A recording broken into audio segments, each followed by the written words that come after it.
So I packed my cosplay in the luggage. So now I just have to pack the actual clothes out that I'll be wearing in Houston. I've never been to Houston, Texas before. I looked at the weather and not gonna lie, I'm really afraid because what do you mean it's about to be 90 degrees and raining? I don't understand that. My California brain doesn't compute.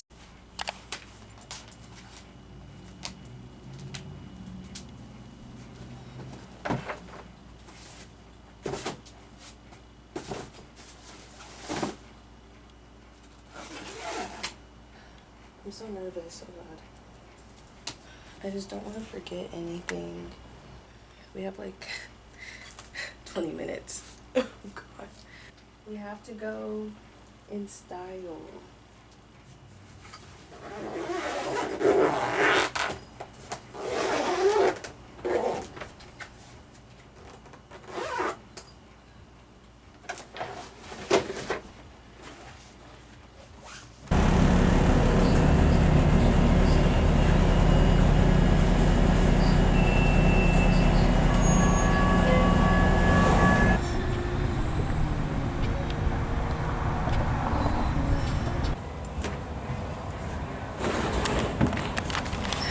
Okay, good. Oh God.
En la terminal A, agarre la barrada de apoyo. Su próxima parada es la terminal B.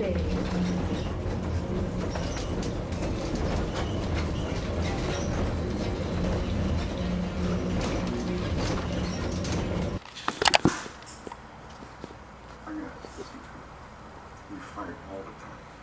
There's times when I feel like I'd like to kill her. So much time.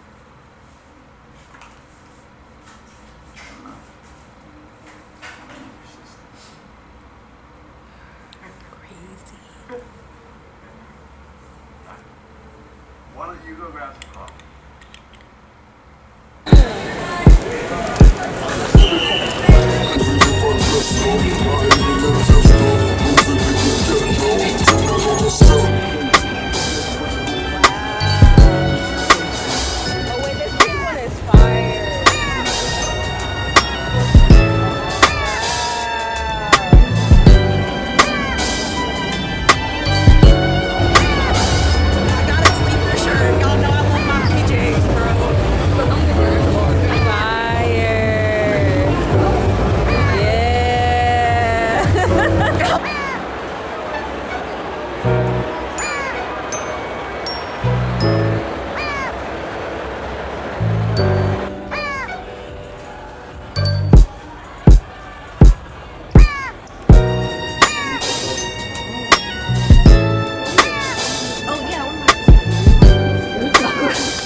I spent many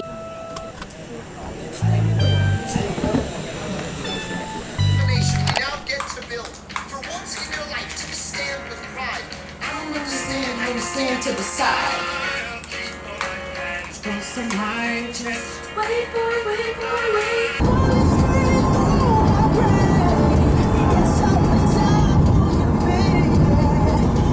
So then I was like, well, maybe I can try to sell t-shirts.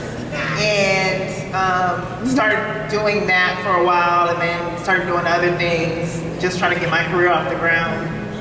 And then an article came out that was like, where is the Black Liz Lemon? Like, and it was talking about how there's a character on 30 Rock played by Tina Fey, and like they were looking for, they're like, there are all these quirky white women, where are the quirky black women? And she said quirky black women, and my shit was called Awkward Black Girl. I was like, oh my God, somebody's gonna see this article and they gonna make this happen, and this is what I've been sitting on for a long time. Let me just do it. I don't have any money, but let me just hit my best friend up to shoot it for me. Who only know today's creative landscape, what did building a web series look like at that time? For people who only know the what? Oh, the latest. Know like where it is now with Instagram, TikTok. Because what was back then? It was just. First of all, you said that like I'm 52. It was black and white. We're on YouTube. But it was like YouTube and Facebook, to be honest. It was, and that's where I first started uploading. Like my first series was. Oh no, you got no. Oh, come on, man. That white one going crazy.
Okay. I am finally sitting down.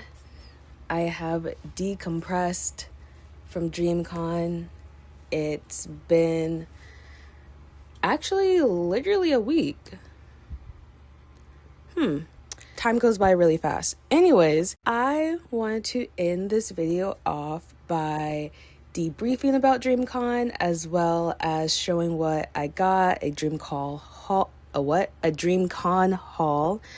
And yeah, just talking about my experience at my first DreamCon. Shout out to my cousin who got tickets for me for this year as a graduation present. Yeah, I am just going to show what I got. And yeah, just it's funny because just sitting down and talking about DreamCon is bringing back memories of DreamCon. So first thing I got is this dope ass sweater from Parks and Normal, and it's from the anime Dandadan, and it's just so freaking tight. My cousin saw it first, and At first, we were not going to get it and match. But then my cousin, sister, and we were like, we have to get it to match. And I wore this. You saw it in the clip where I went home with this on. Super comfortable. This is a size 2XL. And I will be leaving all of like the the vendors, all of their information in the description below. Then, of course, I had to get a official DreamCon merch, and we went there first day, but then I didn't get anything first day. But then last day, I was like, okay, we have to make sure to get something for my sister and I. And so while we were in line, there was one of the workers, the lady put up this shirt. It wasn't up on the first day, and it came up on the last day, and it immediately reminded me of One Piece. Mind you, don't watch One Piece. Starting to now, because DreamCon has inspired me to. But I saw this, and it just reminded me of Luffy's, I don't remember what it is, but like his most recent form with the white hair and the clouds and stuff. It instantly reminded me of this. And the back is just fire as well. So cool.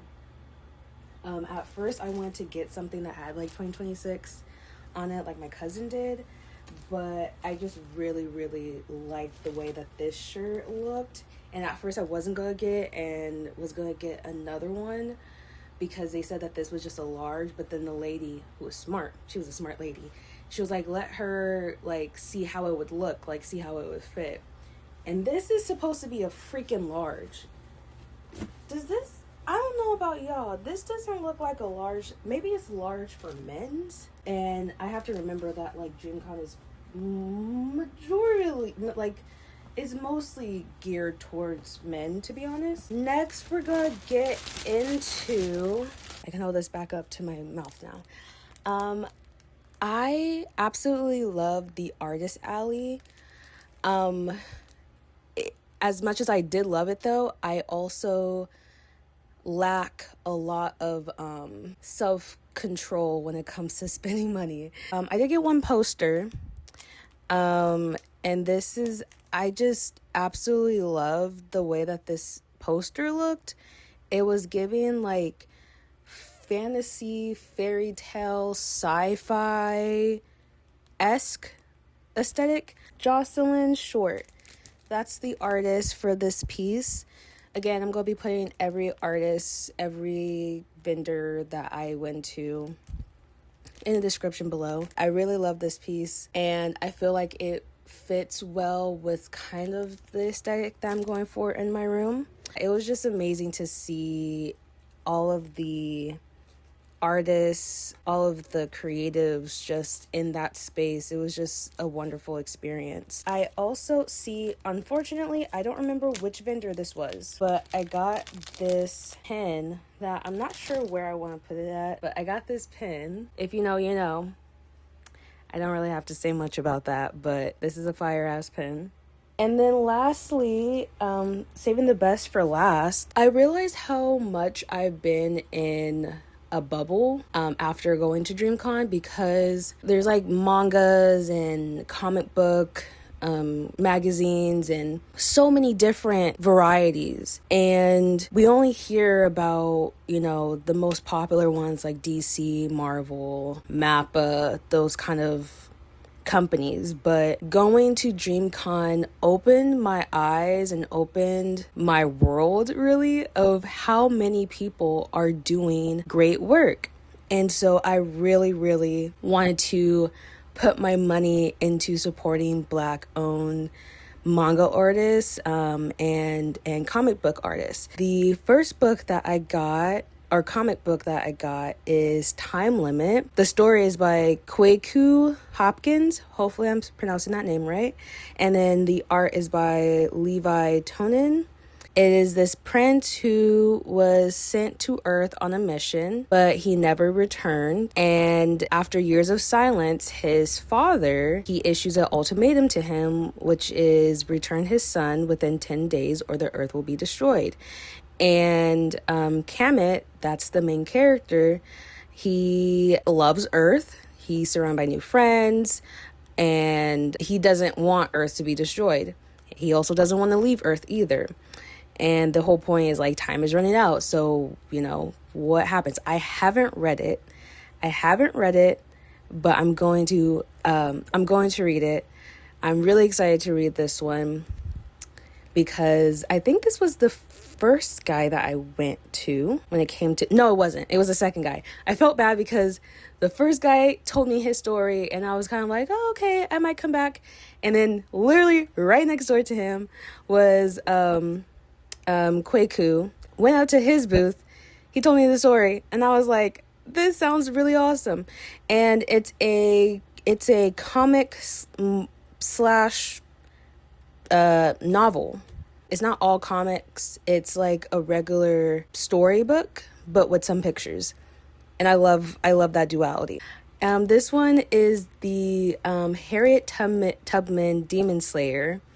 Very cool concept. This is there's David Crownston, Cortland Ellis, Joey Vasquez, Sylvian Repos, Mateo Illuminati, and then Sharonda J. Brown that worked on this piece. So I went to this guy's booth, right? He's also made, I want to say the other one he's made, it was Killer Bee, which Killer Bee is... the artist is the same one that made this piece. So I really love that aspect of supporting people who have worked together. If you go to DreamCon, you know DreamCon is super loud, especially within that artist alley. So loud, there's music, there's voices, there's laughter, there's screaming, there's so many different things that are happening all at once. So I'm over here talking to this guy. He's telling me, you know, all the work that he's done. And my cousin saw this and my cousin was like, that's such a cool concept. And I was like, that is such a cool concept. And we were talking and I was like, okay, like, yeah, I definitely want to get a copy. In my head, I thought this man said $15. I thought he said $15 for the comic book. And so I told my cousin, I was like, oh yeah, it's 15. I look at my phone, I saw it go through, and I got charged $55.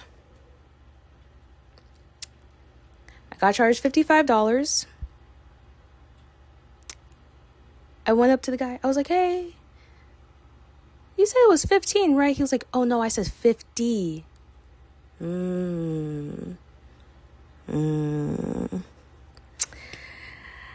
And there was no takesy backsies. There was no refund.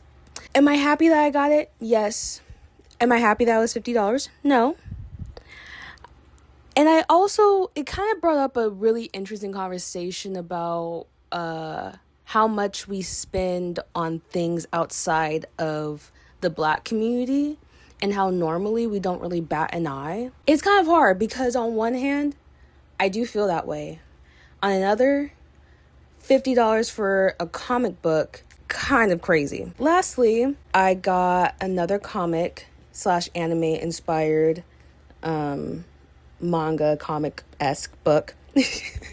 It's really funny the way that I'm explaining it. Anyways, this one is called Brotherhood of Minds, and this is by William Robinson, and I believe the artistry is by Ivan Earl Aguilar and Dayrun. And this one is basically where there is two types of books. There's a life book and a death book, and somebody is assigned one of those. And there's a guy, the antagonist, I'm assuming, who wants both the life book and the death book. I believe he has the life book, and this lady here has the death book. And so the guy who wants the death book attacks this lady, I guess, and then they start duking it out. But then something happens where I believe she sends the death book somewhere, and then her son, who's in the back right here, has to go find it before the other guy finds it. I feel like I did a shitty job explaining that, but I just really like that concept. One thing that I really enjoyed was listening to artists explain their work and explain the world of their work, because I think a lot of times, especially right now, we're in a very much like rinse and repeat cycle when it comes to a lot of entertainment, especially TV shows, movies. You know, we just had a live action Moana that just came out that's doing really bad, and we're in a state where a lot of people aren't being creative. And so that's when movies or TV shows like Sinners or TV shows like Abbott Elementary, when those kind of shows come out, there's a really refreshing feeling while watching it, because it's different and it's something that you can tell the creativeness behind the work. And so going to DreamCon really inspired me to continue doing YouTube and continue kind of going down the path I'm going down, because I think that it could be easy to get into that mindset of like, oh, I have to make YouTube videos a certain way. I have to make them a lot more entertaining. I have to be like, like crazy, but that's not me.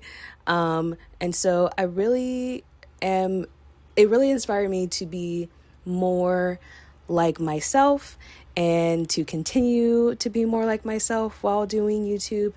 And I really do hope that, oh my God, it's 20 minutes. Sorry. Just realized how much I've been yapping, but I really do think that it's a wonderful experience to go to DreamCon.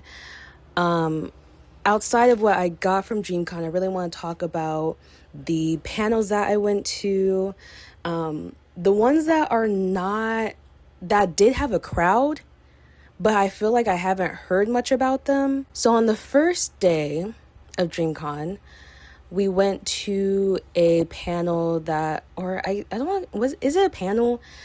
We went to a presentation which talked about politics within anime, how anime can be used as a tool to push out propaganda, and how it's a powerful tool that is used by government officials, as well as how it can be used to not only just anime, but just like the gaming industry and cartoons have always been used to be a propaganda tool, and how whatever media we consume, it always has a meaning and it always has a distinct message that it's trying to convey to the consumer. And I really found that really interesting. The person that was doing the presentation, her name was Lonnie, I want to say. Hopefully that is her name. Again, I'll be putting everybody's information in the description below. But she was a fantastic presenter who had her facts straight, who was very intelligent. I really appreciated this presentation, because I think that a lot of the time, DreamCon is such a wonderful and fun and great experience.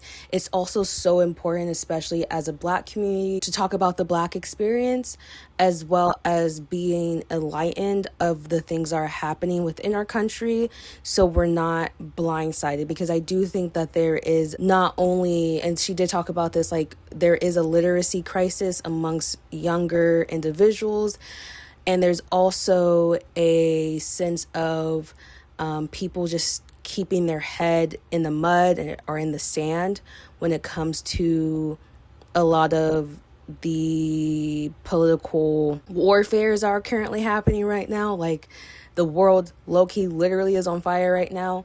And so I think that a lot of people focus only on one thing, and that is like the upbeat, happy aspects of the world. And while that is something that I do think that is really important to continue to implement within your life, and this will go into the other presentation that me, my sister, my cousin went to, it's also really important to make sure to be informed of the things that are happening in this world and to understand where your role is and what you can do as a human being to provide support and provide insight or knowledge to other folks that may not be as knowledgeable. And I also, before I go into the next panel, I saw this post and I'm going to put it up on the screen. Hopefully I'll be able to find it. But it talked a lot about, it was this person who was talking about how I don't know their pronouns, but how they hate academic jargon. And I loved this piece on Instagram because I really also hate academic jargon. I hate it. That's exactly why I decided to not do a thesis for my master's and decided to do an applied project, because I don't like how it is. I don't think it really makes sense, especially when, and I'm not trying to say like, oh, you can dumb it down. All I'm trying to say is that you can simplify things in a way that makes people understand what you're trying to convey. And they talked a lot about how when it comes to academic jargon, there is a sense of elitism that comes from people of like a higher academic status who study, whether it'll be homelessness, sex work, gang violence, all of these things. They'll have all this academic jargon about it, and yet will look down upon somebody who has actually experienced these things because they don't have the academic language for it, even though they themselves have experienced that thing that they are talking about or studying about, or who have not experienced those things. When it comes to Lonnie, I believe she did a fantastic job at creating a space where it could be understood to people on so many different levels, and she didn't need a lot of academic jargon to get her point across. Secondly, going into the point that I was talking about where people kind of stick to one, the positive aspects of life and things of that nature. The thing that I really, really, really, truly enjoyed about DreamCon was seeing all the Black joy.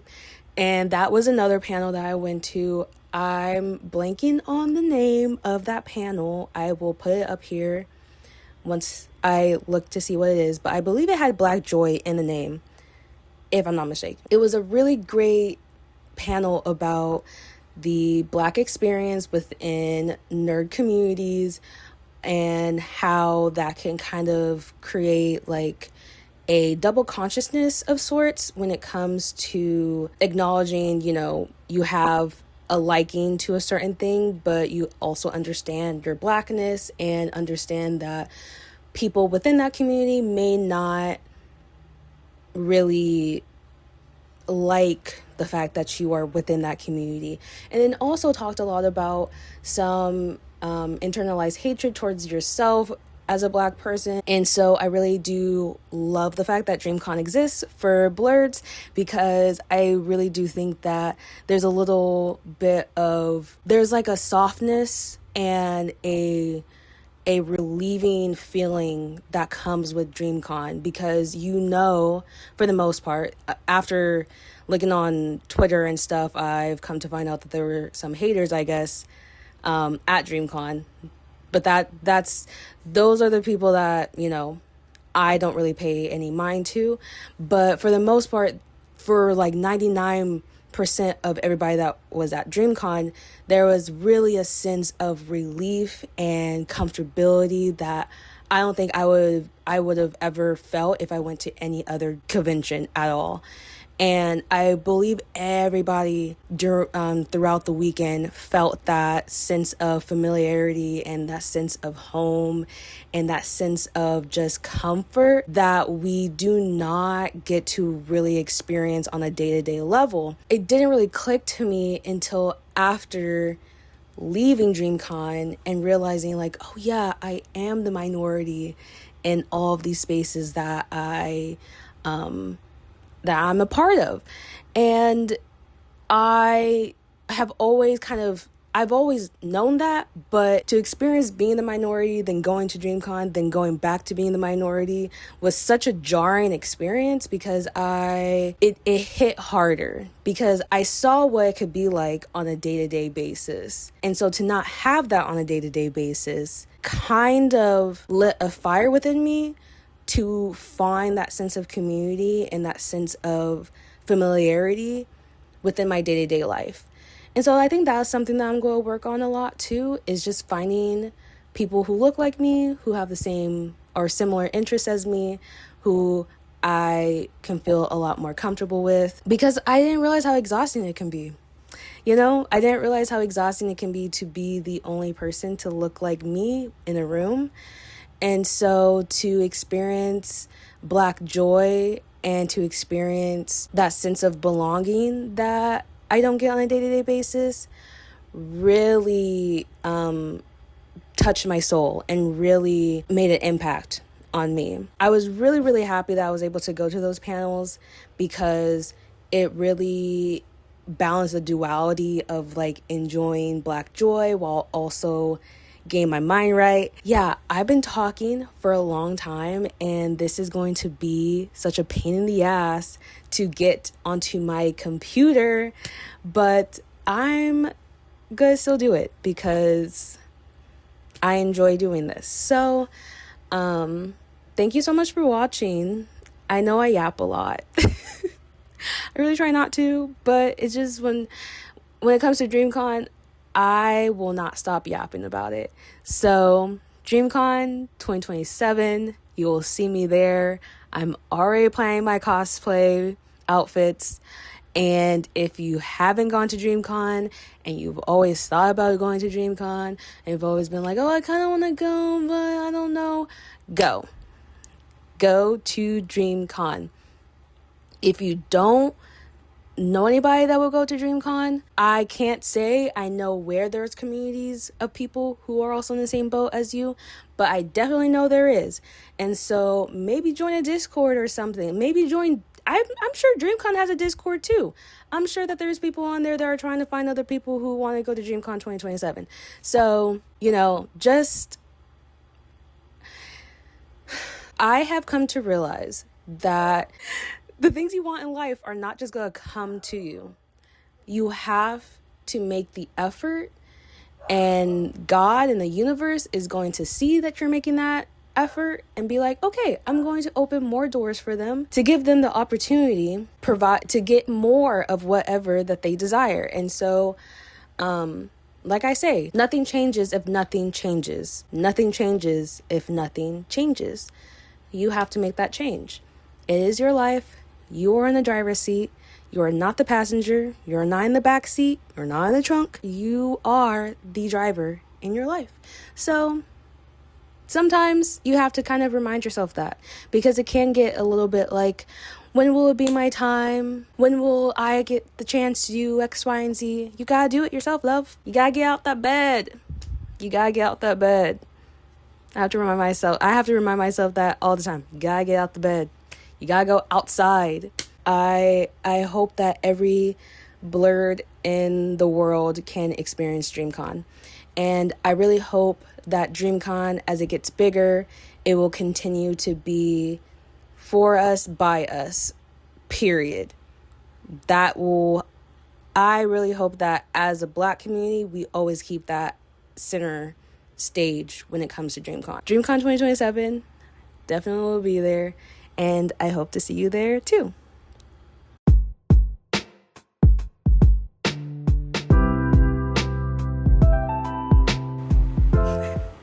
If you're Black.